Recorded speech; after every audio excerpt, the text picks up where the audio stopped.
If you guys don't know the latest in it, we know that Cassie did put out allegations of a lot, sexual abuse, just all of the above from her relationship with him. And we know that they had quietly handled that. And so, but we knew that from her allegations were going to stem so much more things. So many people were coming out about their experience with Diddy. But the latest is that he had, I guess, his homes raided in Miami. And his two sons put in cuffs, apparently. Yeah, see, I didn't know that part of it, but I know.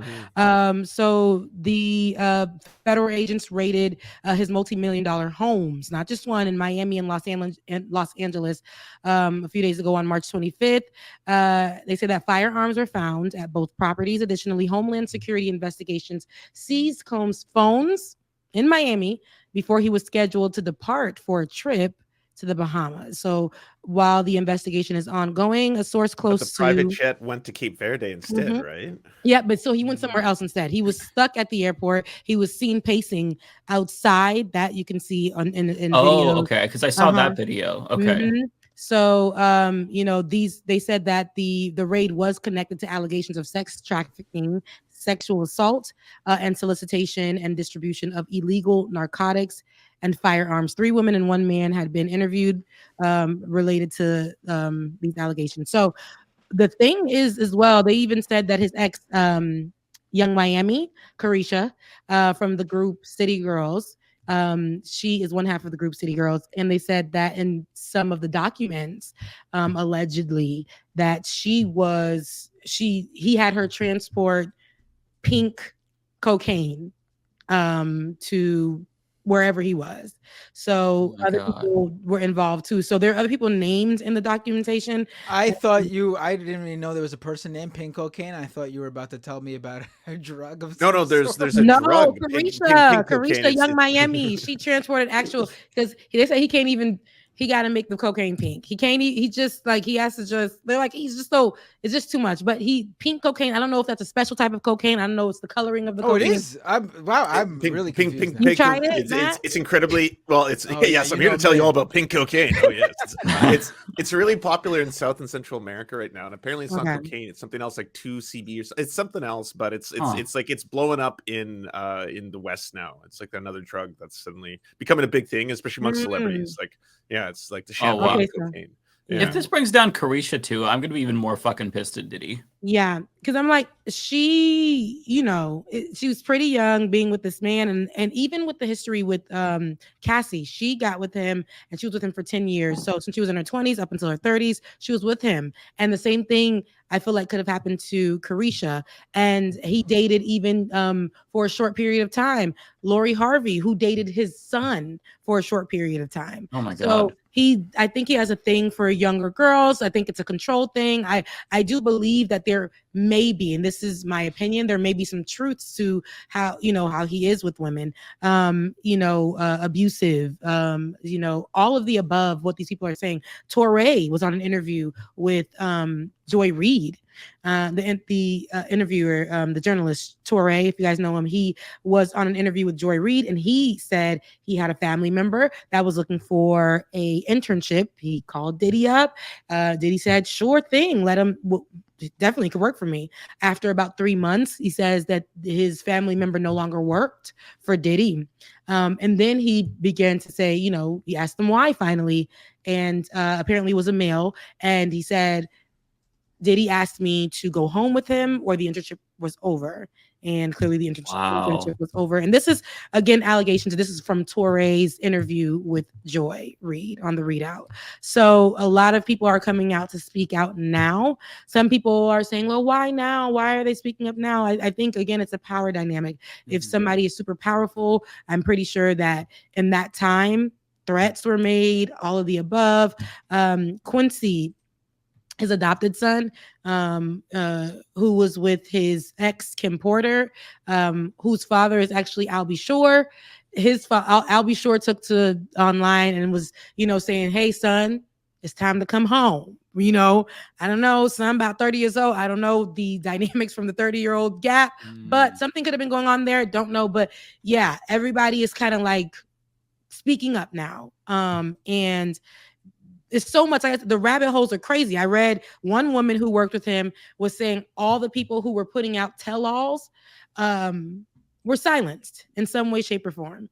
There's a lot of people who've been talking about this for a long time, like Jaguar, for example. Yes. She has been sounding the alarm, but no one listened, especially like, I'll be honest, no white people had any idea about so much of this stuff for so long. But she was explaining that there's a history of abuse, there's a history of pedophilia, there might be the abuse of underage boys and girls. They might have been drugged, they might have been forced to participate in sexual acts they didn't want to at these parties. You can look towards like the testimony of Usher when it comes to that kind of stuff. Like, it's just like, it's been going on for so long in such a massive media empire, and it's like it's only now coming to light. Yeah, so Usher is a victim as well. Don't even know about that. Not a confirmed victim, but a long time ago on Howard Stern, they were asking about like what was it like growing up in the life when you were only 14 years old, and there's like there's old clips of Diddy where he's talking about how he used to wrestle Usher when he was a little kid over breakfast cereal and stuff like that, and you're just watching it, you're like, that's a weird thing to like. Even Kevin Hart in the interview is like, what the fuck did you just say? You know, like he's totally like in that interview. I remember, and Usher even came out. And he was in another interview. So he stands on this story. So he said it a few different times. And he said to another woman who was interviewing him, yeah, you know, I was in his home. You know, I was a young buck coming up. I was just getting in the game. He invited me over to his home. And what I saw there, I think as he was talking about it, he was just kind of telling his story. But people who know what abuse looks like, they're like, that's abuse. But he was just like, you know, and sexual abuse in some way, shape, or form, grooming. So he was like, you know, I get into the home and I was just like, yo, you know, there were a lot of women there. And I'm like 13, 14. I'm really young. I'm, you know, and I'm looking around, just getting in the game. And he's there introducing me to everybody. And there were so many women and they were like naked. And I was a kid and they were like, and so the interviewer says, so you didn't do nothing with the women. He said, I didn't say all that. And I'm like, dang. Okay. As you explain it, it is coming back to me. I do remember that part. So wasn't even like there's so many celebrities that are like implicated as well. Isn't Meek Mill part of this too? They tried to, so that came out, that's rumors, right? And that was from, and this is how we have to be careful because the way the internet's throwing it out there. Right. But Meek Mill's name, they didn't say his name. They said a rapper who dated Nicki Minaj. So that's in the documents. So of course people did their ABCs and was like, okay, hey, okay, so that makes sense. So, but academics is the one that heightened that and said, you know what you did with and academics is like a podcaster, super rude to a lot of people, but he keeps attacking Meek Mill, and he took that moment to say, you know what you did, how are you going to get away from this, what are you going to say, you were with Diddy, you let Diddy do sexual things to you. So that their internet ran with that, and so a lot of people, like I said, are implicated, but then some as well as a lot of people being thrown in the mix because of the documentation, and people are putting two and two together. So it's like, what was your position with Diddy? What were you actually doing alongside Diddy? But then you have the people like other artists. I seen Tyrese, Slim Thug, Uncle Luke, all speaking out on behalf of Diddy, saying another black man down. Another black millionaire. See, here goes like, so you're not focused on what the person did, but you're saying, you know, they're trying to bring down another black man. And I don't care if he was black, white, yellow, purple, in between. If there's so much evidence on this person, then they should be tried. And, you know, it looks really bad. Proven guilty. So, but we could say a thing is a thing. This thing is happening. There are investigations. There are raids happening. Cassie did speak out. You know, people are being mentioned. Okay, we can call a thing. But these people, Tyrese went on a whole tirade. Tyrese went on a tirade, y'all. He went on the internet and did like a long soliloquy about what Diddy did for him. What Diddy did for me in my life. Somebody changed the game. He took me in. He talked to me. He did all this and that and the above. And let's not forget when the whole Chris Brown and Rihanna thing happened, Diddy opened up his house after that. Physical abuse. He opened up his house to them at that time to run from the media, but they were still in, you know, this just literally happened.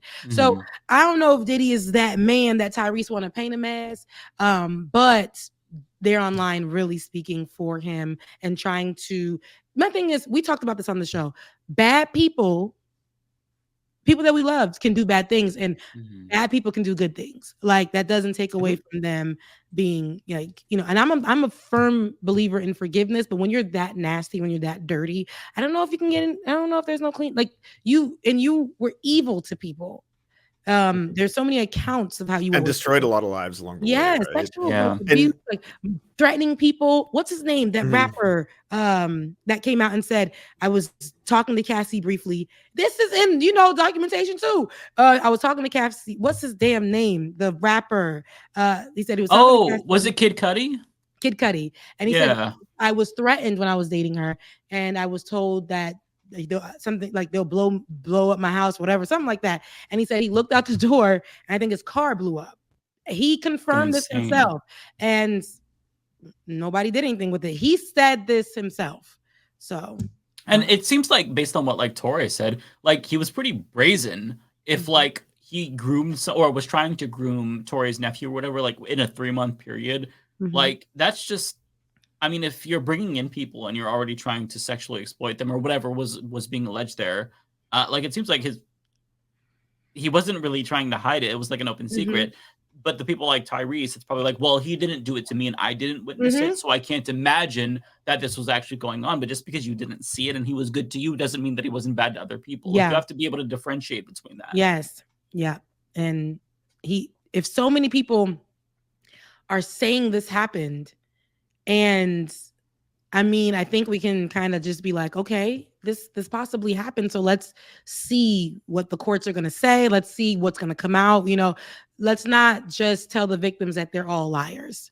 And not only was it sexual abuse, he threatened people, you know, took away jobs. He, you know, hurt allegedly. Oh, he destroyed careers. So yes. Yeah. And we watched him do that every day on whatever new show he was coming out with. Making the band, Danity Kane. Also, Day 26. They got like 2 albums. Yeah, I mean, come on. Fatty Cool, which was the first group that he made. So it's like, oh right, he's been doing this for the a band, long time. The band underrated as fuck. Even though they shouldn't have been a band, it should have been individual rappers. Okay. But you know, still. The B5 who worked, I think, right, with him, really talented. All these people, Sherry Dennis, people who were there for once, and I believe if they challenged him in whatever way, it was 50 Cent is willing to. He's already on it. It's jokingly, but he's serious at the same time. Make a documentary. Do you see that Netflix poster he posted? Oh. I thought that was real at first. I was like, whoa, that's coming out already. He really wants to fund a documentary to help victims have a voice. I don't know what his name is for Diddy, but yeah, or he's not like Diddy, 50. Yeah, not Diddy. Not Diddy, but for 50. But he said he wants to fund that, and I think allocate the money to the victims, like that type of thing. Oh wow, that's good. That's what he was saying. Like he's coming up with things, and he's like, Diddy did that, and I know that Mace. Who has a podcast? Look, why do I know all this information? It's too much. I've been going down a rabbit hole. Mace, yeah, you've been in deep, Rebecca. Rapper Mace, who is with Cameron, they have a podcast. They just recently talked about it briefly, and Mace is like, I feel like this is where I'm finally getting some kind of reparations for what happened with me. When you're nasty, when you're that type of person, things are going to come out and get you. So he was saying like this, I mean, Diddy is this type of person, and everything that's coming for him is going to it's going to happen. What he did with Biggie, what he did with me, what he did with other artists, like he's getting what he deserves. And I'm glad that it's all coming out. So it's really sad if you go down. I don't know if you've watched any of the documentaries on the history of Diddy, but like it was always speculated, why was he able to climb and rise so quickly? Because he was an intern at Uptown Records, and then he went from that to having his own record label, Bad Boy, under the same label, which ultimately is under Atlantic. So that's just like, that's monstrous to do in your like early 20s. But then all these rumors started circulating that the guy who ran Uptown Records, Andre Harrell, may have been abusing Diddy, and Andre Harrell may have been abused by the senior executive of Atlantic prior to him. Like there's this history of like, these older executives taking advantage of young boys essentially, and then them, then doing it to the next person along the way. Like it's really fucked up, but it's part of like potentially a lot of the music industry at that level. Yeah. And I think it's I forgot her name, but she's on the Griot, and she said like Diddy is being targeted, but she said it in a way where he has to be targeted because he possibly did those things. So in this time in his life,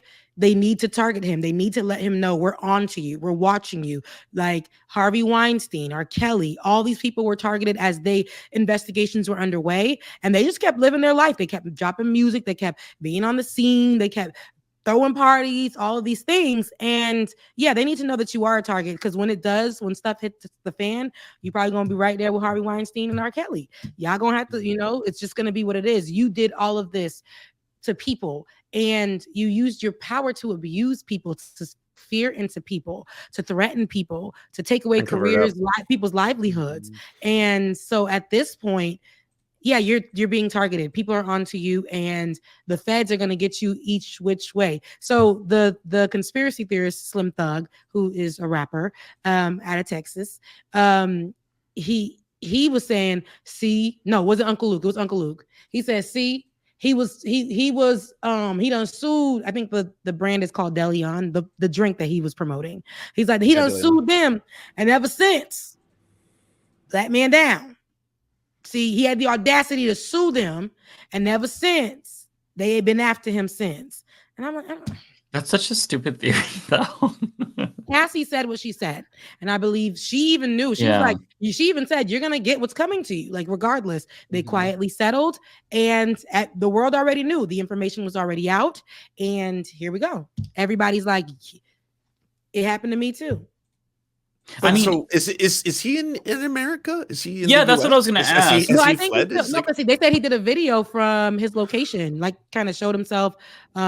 I didn't see it, but that he confirmed, I guess, that he still flew out of the country, but he flew somewhere else, like you guys said. So yeah. Oh, so if he went to Cape Verde, then, because I had to look this up, if he's in Cape Verde, they aren't necessarily an extraditional country. They don't have a treaty with the U.S. Yeah, but they can extradite in the case that there's an exchange made. So essentially, if there's some prisoner Cape Verde wants from the U.S. in exchange for Diddy, they can do something like that. But if that's him essentially starting to do kind of like a John McAfee, I'm gonna just live here forever strat. I don't know if that's what's happening. Is it is it that bad? Because like I don't think he's gonna leave. Raid. He has children here. He's not going to leave. It's just children here. But people were saying, like, I know there was a detailed, I don't know, this may be important, but there were cameras in every single room that he had in those homes that they raided. So in every single room they had a camera. So I don't know what he was looking for, what he's watching, what kind of things were going down, but that's a detail. And this is just so similar to what we were talking about last Thursday, that power, the abuse of power with the Nickelodeon kids. These people that they just will find. Did you watch that? Did you watch the No, show? I still didn't watch it. I don't have the heart. It makes me so sad. It's so hard to sit through. I thought I'd too. eat up like all 4 episodes. You watch one and it's dark. You feel like I felt depressed and sad. And then I'm like, I watched the next one the next day and I felt worse. Yeah. Maybe I don't want to watch it then. Yeah, I might not now. It gets worse. By episode 3, you're like, oh my God. Oh, yeah. You just anger and sadness overwhelm you by the 3rd episode. Yeah. See, and I'm a little bit emo right now, so I don't know if I can really because just even people are going down, honey. People are going down. Okay, there are a lot of people just coming out, and the people that we thought could never be touched. That's why I want Trump to be one of those people. But people that we thought could never be touched, they're. Unfortunately, it's quicker to get to a black person like, look, I sound like Uncle Luke. But if you did it, you did it. I don't care. If you did it, you did that thing. At the end of the day, if there's evidence or something or like an investigation that needs to happen, then okay. People were saying that he was on the run.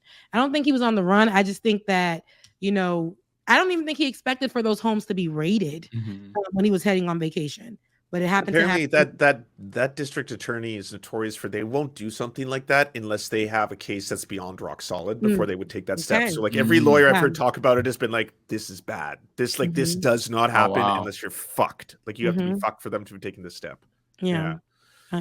I think a lot of people didn't speak up because of fear. Because of fear. That power, that money. I mean, there's a reason why people like Harvey Weinstein and whatnot are able to keep these kinds of things under wraps for so long, even though it's an open secret. It's because people are horrified. Like, they can wage lawfare against you that will ruin your life. We're seeing it now with, like, Steven Crowder, what he's doing to Jared Monroe, his ex-employee. Like, just years and years and years of, like, legal threats, trying to silence them. Money gives you so much power that you are almost untouchable. So it's not like, for people who are asking, well, why are they only talking now?